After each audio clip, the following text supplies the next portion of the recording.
प्रिय मित्रों, आप सुन रहे हैं प्लॉट ऑफ सेकंड पार्ट कर्म बीज।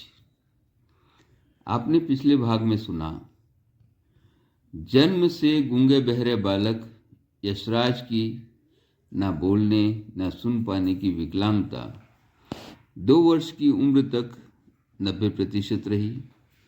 गुरुजी के संरक्षण में आने के बाद 10 वर्ष की उम्र तक गुरुजी एवं उनकी मित्र मंडली की देखभाल की वजह से यशराज की विकलांगता 40% तक रह गई। अब मनोचिकित्सक डॉक्टर कुलकर्णी और हिप्नोथेरेपिस्ट डॉक्टर मुखर्जी के इलाज की वजह से 22 वर्ष का होते होते यशराज की विकलांगता मात्र 10% रह चुकी है। वह क्रिकेट खेलते हुए एक होनहार खिलाड़ी भी बन चुका है। इस समय वह इंदौर में होने वाले अंतर्राष्ट्रीय क्रिकेट मैच की प्रैक्टिस में लगा हुआ है। लेकिन गुरुजी ने यशराज के मन में जो कर्म बीज डाले हैं, जो संस्कार डाले हैं, लगता है वे यशराज की कोई अलग ही दिशा और दशा तय करने वाले हैं।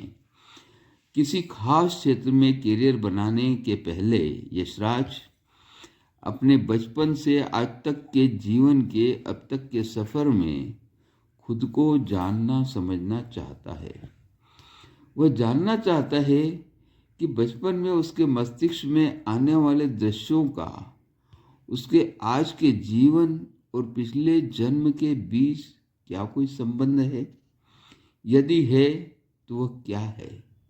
यह सब जानने समझने के लिए वह विनोद अंकल के घर जाकर उनसे अपने सपनों में दिखाई देने वाले गांव और लोगों की बात करता है।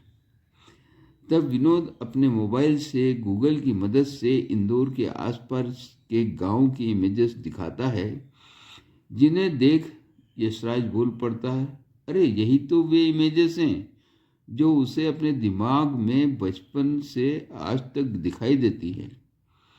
विनोद भी मन ही मन में समझने लगता है कि यह तो वही गांव है जहां उसका और धनराज का बचपन बीता है।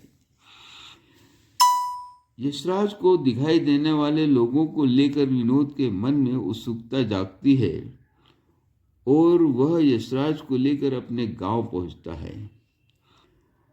लेकिन सपने में दिखाई देने वाले हमशक्ल बालक और धनराज के जैसे दिखाई देने वाले आदमी का कोई अता पता मालूम नहीं पड़ता और ना ही उन दृश्यों का कोई समझ मिल पाता है जो बचपन में यशराज को विचलित करने वाले, गुस्सा दिलाने वाले और अंत में बेहोश करने वाले थे। अब यशराज को समझ में आता है कि इन सब का संबंध उसके पिछले जन्म से ही है। अपने पिछले जन्म के बारे में पूरी स्पष्ट जानकारी पाने के लिए यशराज फिर से मनोचिकित्सक डॉक्टर कुलकर्णी और हिप्नोथेरेपिस्ट डॉक्टर मुखर्जी से मिलता है। हिप्नोथेरेपी के दौरान यशराज जैसे जैसे अपने पूर्व जन्म में जाता है, तब सारी कहानी उसके दिमाग में घूमने लगती है। अब विनोद को गांव के एक बुजुर्ग से धनराज की बहन और उसके फोटोग्राफर पति यानी धनराज के जीजा का पता मिलता है, जो धनराज के जीवन के स्याह राज जानता है। यह सब सुनने पर यशराज के दिमाग में किसी कहानी की तरह फिल्म चलने लगती है।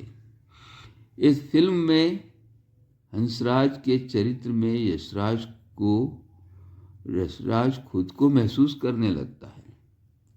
ये हंसराज कौन है और यशराज अपने अंदर इन्हें क्यों महसूस कर रहा है, आप आगे जान पाएंगे। यहाँ मौत की सजा मौत या माफी, यह भी जान पाएंगे। लेकिन कर्म बीज the story for great film का अंत क्या होगा, जानना बहुत ही मुश्किल होने वाला है। इस वीडियो में बस इतना ही। आगामी वीडियो में और भी अद्भुत राज खुलेंगे, लेकिन अंत क्या होगा यह जानना फिर भी मुश्किल ही नहीं, दिलचस्प भी होगा। ये आपके दिल को सुकून भी देगा।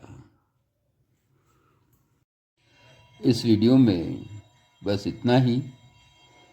अब मुझे इजाज़त दीजिए।